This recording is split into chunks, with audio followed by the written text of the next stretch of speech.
Hey everyone, welcome back. So today's explainer is honestly an absolute treat for all you smart home enthusiasts, the tinkerers, and the automation architects out there. We're unpacking the Home Assistant 2026.7 beta.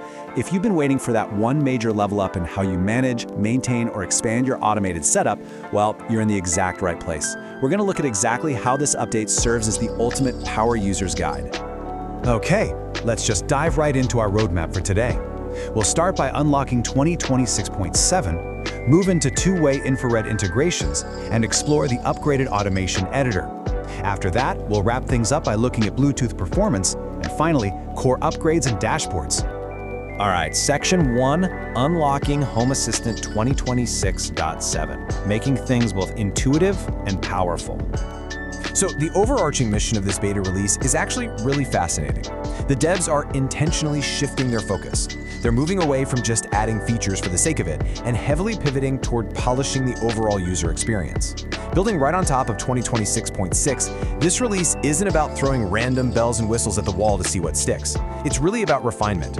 Taking those powerful tools we rely on every single day and making them smoother, more reliable, and just immensely more capable for our complex setups. Moving on to Section 2, two-way infrared integrations. Listen and trigger. This is our first real deep dive, and it's a massive workflow upgrade that power users are absolutely going to love. We're talking about the evolution of infrared in your home. Now previously, Home Assistant was basically a one-way street for infrared, right? It could only send or blast commands out to devices like your TV or AC unit. But now it can actually listen. By using supported hardware, like ESP home IR receivers, your system can literally detect the infrared signals coming from your original factory remotes and then use those as active triggers. Okay, picture this. You grab that basic plastic factory remote that came with your TV and you just press the power button. Now, Home Assistant intercepts that signal and uses it to kick off an exact sequence. First, it dims the main lights. Second, it closes the curtains. Third, it switches on your ambient lighting. Boom. Just by pressing a standard TV remote, you've instantly set your whole media room into this immersive movie mode. It's like a completely seamless way to weave legacy tech right into your advanced smart home logic.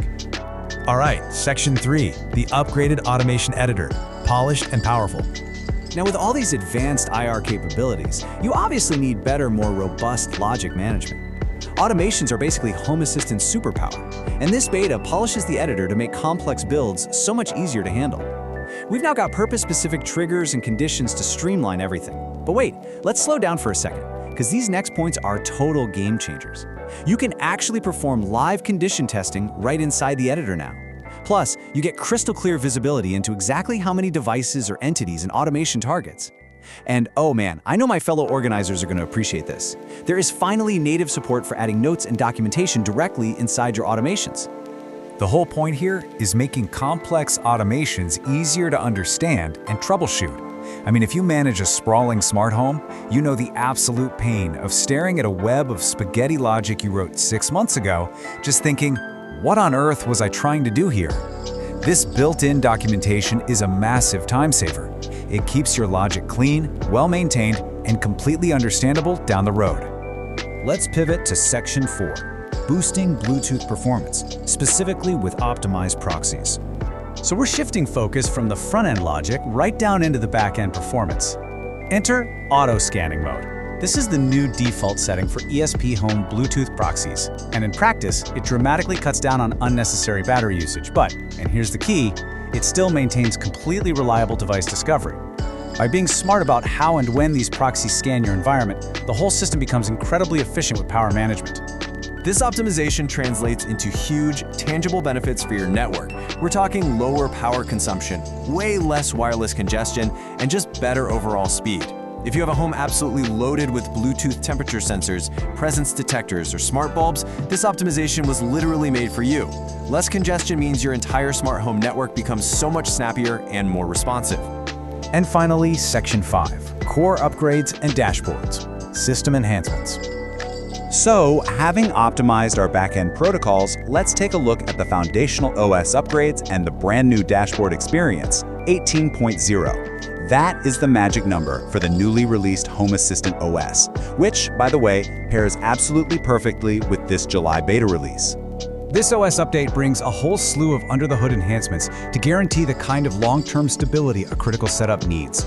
We're getting the Linux kernel 6.18 LTS, much faster image flashing, significantly improved virtual machine images, better swap memory management, and, this is great, robust support for Raspberry Pi firmware updates. I know, they might not be the flashiest features, but these are the bedrock updates that literally keep your smart home running flawlessly 24/7. But hey, speaking of flashy, let's talk about the visual front end. The dashboard experience has been beautifully redesigned. The new workflow, you just choose a device and you immediately get live previews of intelligent card recommendations.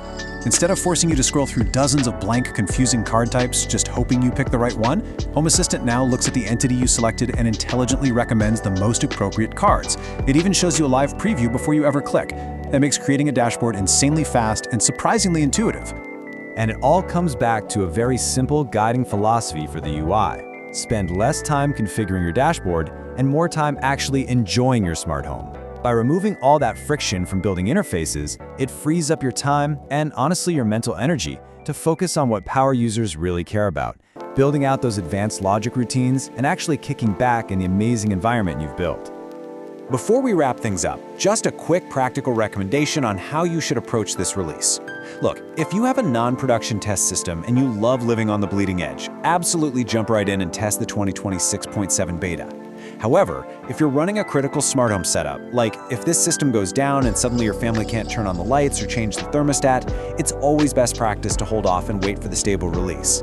Which brings us to a final thought for today's explainer.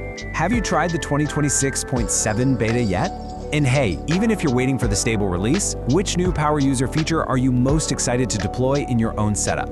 Is it the absolute magic of two-way infrared, or maybe the super organized, upgraded automation editor? Let that spark your curiosity as you map out your next big smart home project. Keep learning, keep building, and I'll see you in the next explainer.